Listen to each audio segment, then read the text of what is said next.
Hello guys, I'm back today with new Ace 200 meters stocks. Quick efficiency, agility. We had to balance our fumble that we get from our weapon. See that the equipment curse of veracity is always above. I already have all these trophies. This weapon is that weapon is the one that we'll be using in the next gameplay. Right next the is build explanation.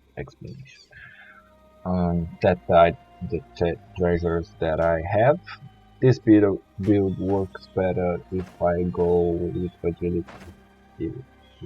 I have to play really well because my status points are really spread out, so my basic dodge it's not that high. So I need to use defensive tactics and elusiveness. I have a lot of mobility, finisher. Um, I went for the athletics. This my kick. It this attack makes your opponent vulnerable for your malus status. You give bleeding, you give stagger, you give stun. That's the strongest aspect of this build. I got into Huntmaster because even though it's not a slashing type of damage, I want to get all the trophies, the livers, the eggs, everything that I can make a recipe that will boost my attack, my crit efficiency, my weapon damage. So this is a tier 5 human dungeons. I'm on level 29. I'm finishing this build. When I started to try to do a full journey with this build, but I discovered that with my low storage space available, I could not do it. So you see, I have a Basa, and I always try to keep my stance of the two-handed as high as possible. It gives crit chance. You see, almost a hit kill. The interest of this dungeon is usually one of the hardest parts of this dungeon. You see here, I have shock damage, and it makes a nice finish scene. It's not that good because if I'm hunting, it evaporates my hunt. So I usually avoid using status damage on my weapon. Being neutral has its advantages. This crossbow guy, I have to take care because he can one-shot it, but he can. You see, he shot my head. It hurts a lot. The crossbow guys are not to be underestimated. Keep that in mind in your journey as well. So, Bone Crusher, my skill on 7, it hits the head. So there is body part damage, and in the 1v1 this build I think it's the strongest by far, but with crowd control I think we lack a bit. With my two-handed sword I could handle things way easier. I had to plan well. You see, with this attacks. Now I have Curse of Veracity, but during my journey it was not. I went to the tier 4 and tier 5 on that dungeons, which I have a bonus damage because I do crushing damage. I went to these dungeons to farm for curses and cursed items, so I have a lot of cursed items, and I went there and keep this farm until I got the Curse of Voracity, which gives life drain and make my life a lot easier. If I only rely on the life drain on heroism, it would not work. I used a lot of vivid essences, but right now I want to make without healing because I have a lot of life drain, so it's pointless for me right now. But this build I don't recommend for a permadeath if you are not really good in the game, because sometimes you get a critical hit in your hand and you lose your weapon, so you don't have a lot of counter. It's a lot of attack, but you don't have counter and defensive. Maybe with heavier armor it will be easier, but the way that I did with light equipment, it's risky. You have to plan well your steps. But on 1v1 we are unbeatable for sure. We rely a lot on this type of dead keys of one crusher, this mage hunter. Oh, I should have gone for him. I made a mistake. Okay, the net stuff. I will avoid to use skills because this the buff that he gave me. Oh, he started to run. I would do. Jesus. Sometimes I get too unlucky. I use the adrenaline rush because it gives me pain resistance, so I can make surgery and it will not change my pain. Actually will reduce it once I use it. So adrenaline rush is OP skill. It's really good.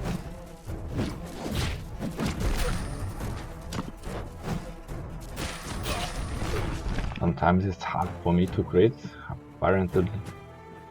Only the finisher one has a crit chance bonus. It's 30%, I think. My stance, each stack gives me 3% of crit chance. Sometimes I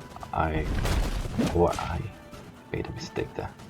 I did not think that the boulder would pass through the geomancer. My mistake. You see, one mistake can cost your life. When I switch from the defensive to the offense stance tactic, I get 15% of weapon damage. So when I do this switch, I don't waste a turn. It's 0 turns. Oh. I use it a pain inhaler. So the inhaler gives us 75% of pain resistance for a few turns. I think it's 30. So I went for the surgery even though I was not in adrenaline rush. I still have one vivid sense as I saw it, that this guys, especially the X guy, he can turn the table around from nowhere. He gives you a crit in your hand, it rips off your weapon from your hand, and you have to take your weapon, adrenaline rush, and try to recover as fast as you can. But these enemies are maximum danger.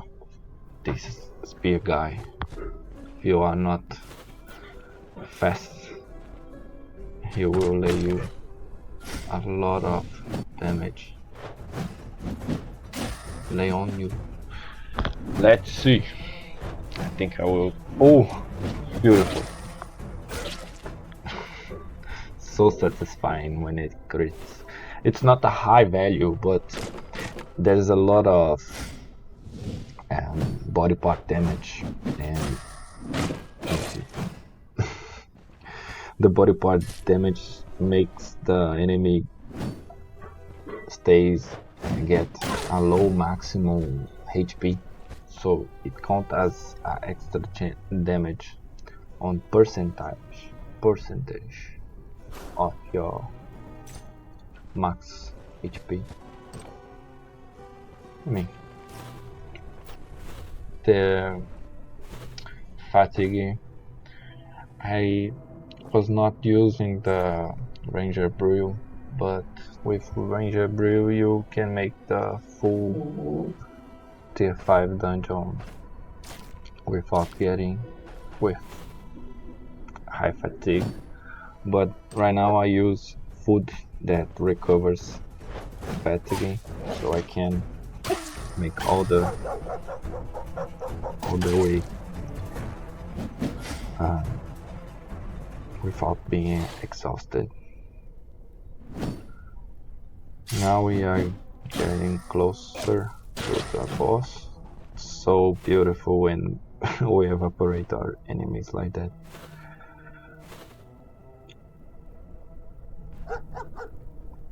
This moment, I saw my enemy. As I told you guys, in 1v1, this build is unbeatable. This is one of the hardest enemies for you to 1v1, I think, in the entire game. I stack my buffs, and he's so beautiful. I'm sorry. Go straight for the head. He is destroyed. Beautiful. One of the hardest enemies in the game, for sure. But no match for me. Nice. When everything is working, it's really satisfying build. The first time. Nice. Oh, nice treasure. This standard is wonderful. I got this word in my other character, but right now I was kinda pissed off because I was playing with my two-handed sword and couldn't find a rare two-handed sword. So the first time that I played with my mace, I got it. It was fun, but nice treasure anyway. It's worth a lot, and I will collect this sword because it's beautiful. So as I did the looting, I will fast forward this part just to show how much loot you can get from a tier 5 dungeon if you take only the things that are worth your time and storage. So no, you saw it. skill number 8, it is a double hit. You hit in the turn you activate and before the next turn starts. So when the next turn started, they were right in front of me, so I gave them a critical hit, and I mean, it's almost a hit kill with bleeding and stagger. Now I found a few dogs. I'm sorry, doggies. I need to loot. Beautiful, but useless for us. It is a spear.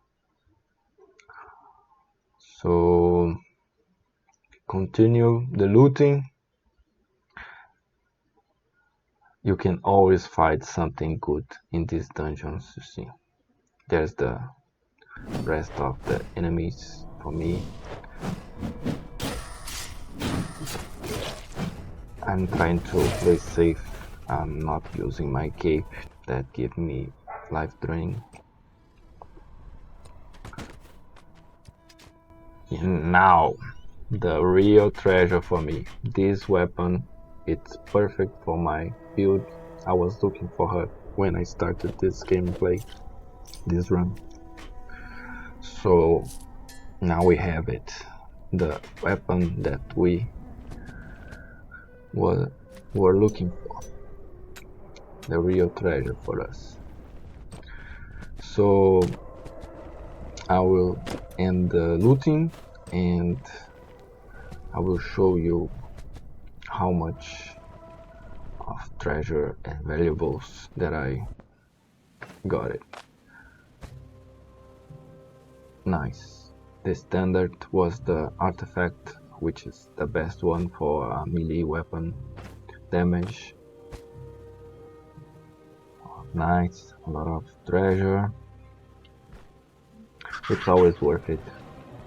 Now we have a tier 5 vampires dungeon, using that same weapon that we found in the end and the same build. So we are testing how much better it is. I will not use Abasa only in the end, but it's okay. I'm pretty much a monster. If you know how to play, I'm telling you, if you are not with defensive tactics and elusiveness, just like this guy launched at me. If I was not with my defensive, my dodge bonus, he could crit me, and I would left my weapon on the ground. I would need to turn to pick it from the ground. I recommend you to use Adrenaline Rush in this situation because it gives damage reduction and it heals a bit, and then you dash away, use the surgery in your hand, and you equip your weapon again. So doing this, you have answer for this kind of misfortunes that might happen in your way.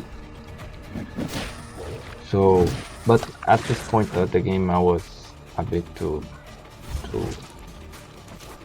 used to the gameplay. Don't think they made me suffer too much.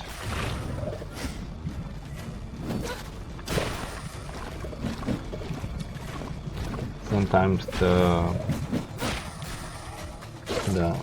skill can't reach the enemies in the area that's marked. I don't know, I think some skills need to be linear. Some, the two-handed sword, they don't need to be. heroic charge. That's why I prefer the two-handed sword for the agility and movement gameplay, just like this. Jesus. But he gave me a headshot. Oh. Finisher is so disrespectful because sometimes it just read kill and refresh all your status and skills. Finisher, the warfare and the athletics are really synergical. They work well together.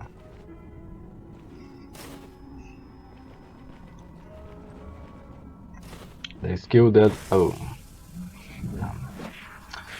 going too fast.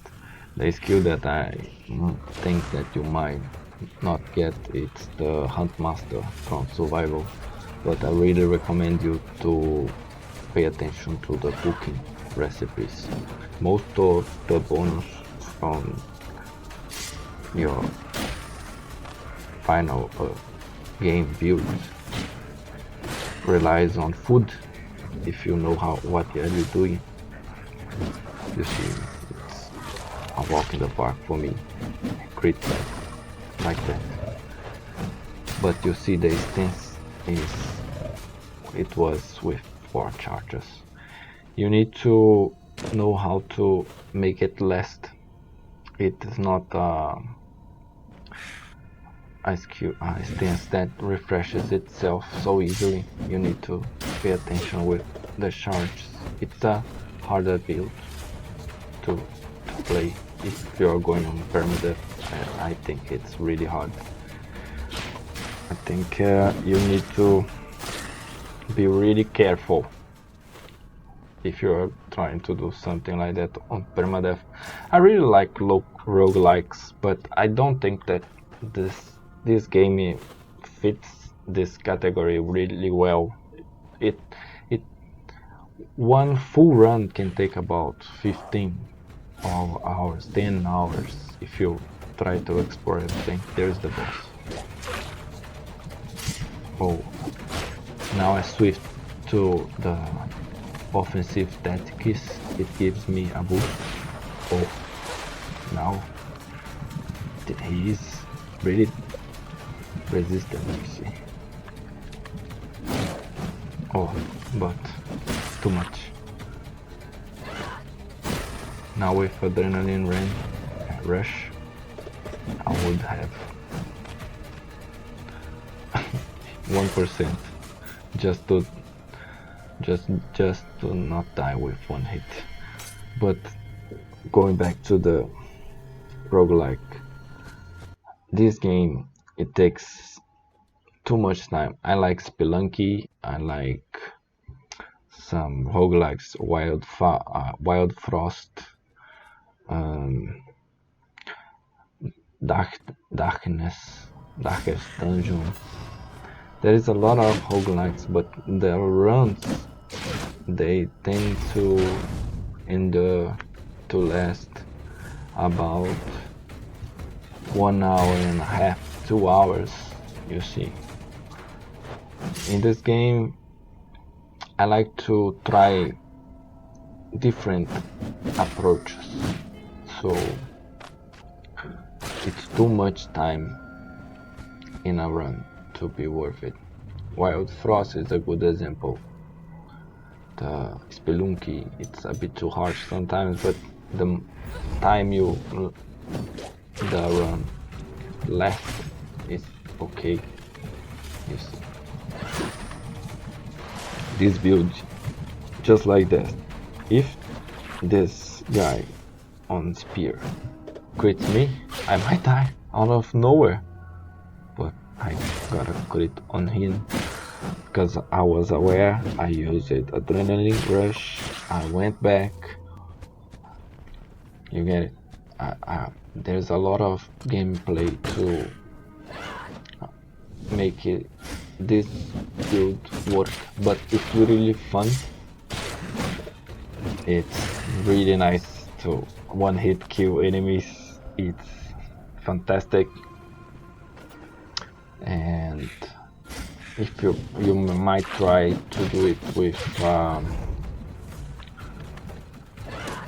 heavier equipment, I recommend you to use head and torso medium gear most of the gameplay. Now that I'm on late game, I have the best equipment, but in the early mid game, use medium armor on chest, and head might be a heavy equipment, and the rest might be light to get you bonus of crit efficiency and some dodge. You rely a lot on dodge. And this, oh geez, 235. This strategy of waiting for the enemies on corner, it's always a thing you need to, you can rely, you can lure your enemies to the right place.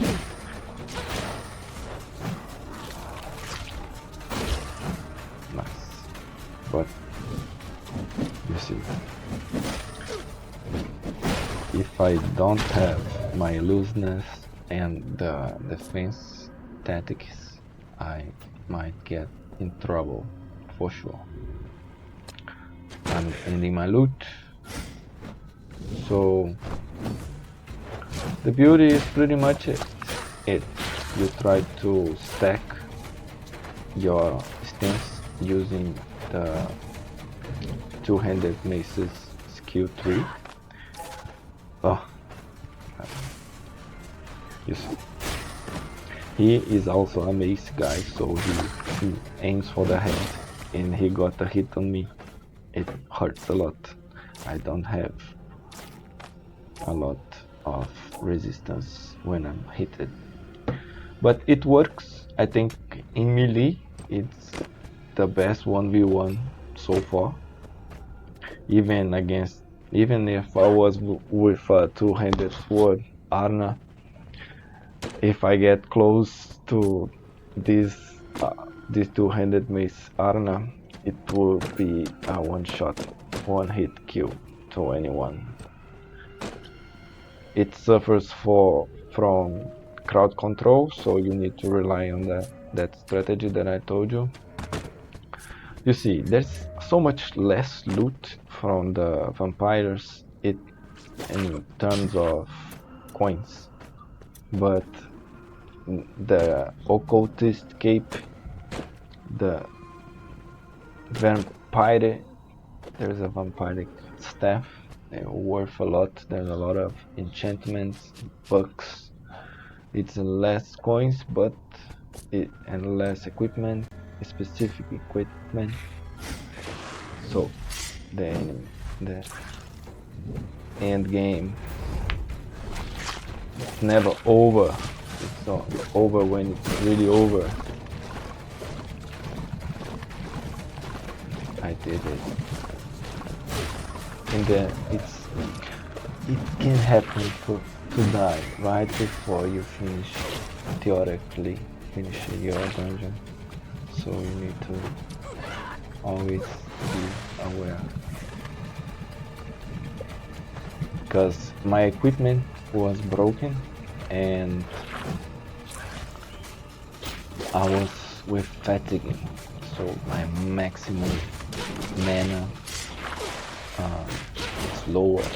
I can't do the full sequence of skills.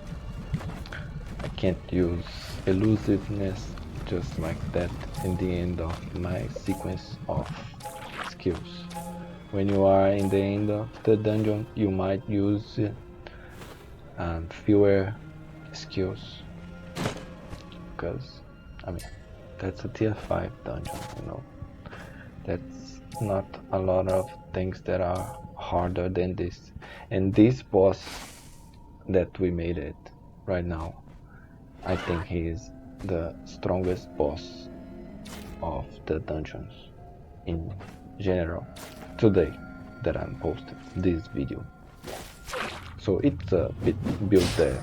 Of course it works, it's really good, it's really fun, but you need to be a good player and always be aware. Use your elusiveness and defensive tactics. Now offensive. Now I have a bonus in my damage. This skill keeps the stun status. Easy money, easy gaming. There's a lot of repairing kits and healing items in the vampire dungeon, which it's really useful in repair directly from a blacksmith. It's not a good thing. It's too expensive.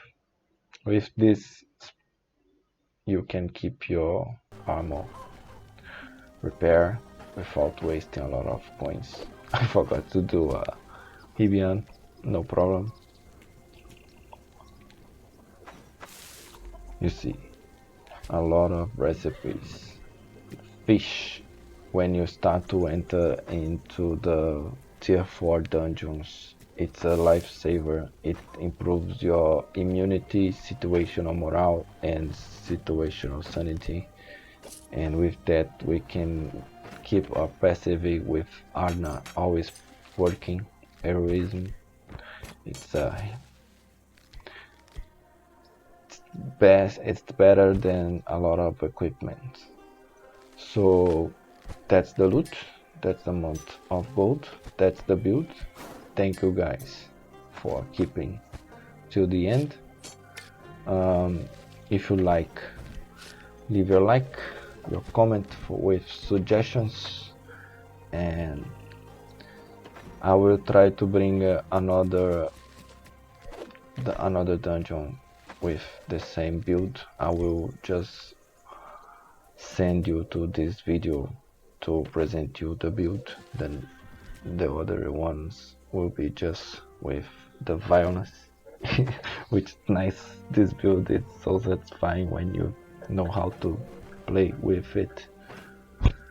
So that's it guys. Like, subscribe.